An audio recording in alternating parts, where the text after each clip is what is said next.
ఓం శ్రీ మాత్రే నమః. పంచామృతం ప్రేక్షకులకి హృదయపూర్వక స్వాగతం. ఈ వారం గ్రహాల గోచారాన్ని పరిశీలించినట్లయితే కనుక 26 ఏప్రిల్ 2026 నుంచి 2 మే 2026 వరకు ఏ విధంగా మారుతున్నాయి, ద్వాదశ రాశుల వారికి సంబంధించిన వార ఫలాలు ఏ విధంగా ఉండబోతున్నాయో తెలుసుకునే ముందుగా గ్రహాల మార్పులు ఏ విధంగా మారుతున్నాయి ఈ వారం అనేది తెలుసుకుందాం.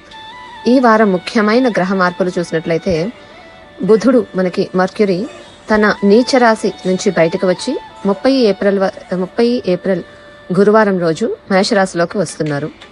రవి ఇప్పటికే మేషరాశిలోనే ఉన్నారు, అదే కంటిన్యూషన్ కొనసాగుతుంది. శుక్రగ్రహం అంటే వీనస్ వృషభ రాశిలో స్వక్షేత్ర స్థితిలోనే అంటే ఓన్ సైన్ లోనే ఉన్నారు. గురు సంచారం జూపిటర్ మిథున రాశిలో ఉన్నారు, అది కంటిన్యూషన్ అవుతుంది. కేతువు సింహరాశిలోను, తర్వాత రాహు కుంభంలోను కంటిన్యూషన్ జరుగుతుంది. తర్వాత కుజ బుధ శని మార్స్ మర్క్యూరీ సాటర్న్ గురువారం వరకు యుతి అంటే కంజంక్షన్ లోనే కొనసాగుతున్నాయి. గురువారం దగ్గర నుంచి అంటే గురువారం రోజు బుధుడు స్థాన మార్పు జరుగుతోంది. బుధుని యొక్క స్థాన మార్పు అది ముఖ్య ప్రభావం చూపిస్తుంది ఇక్కడ. సో చంద్ర గమనాలు మనకి మూన్ ట్రాన్సిట్ ఏ విధంగా ఉందని తీసుకుంటే చంద్రుని సంచారం సింహం నుంచి కన్యలోకి, కన్య నుంచి తులలోకి ఈ రాశుల మీదుగా జరుగుతూ ఉంటుంది ఈ వారం. చంద్రగమనాన్ని కూడా ఆధారంగా తీసుకుని మనం ఈ ప్రతి రాశి వారికి ఫలితాలు అనేవి చూద్దాము. దీనివల్ల ఎక్కువగా మారుతూ ఉంటాయి కాబట్టి ఇప్పుడు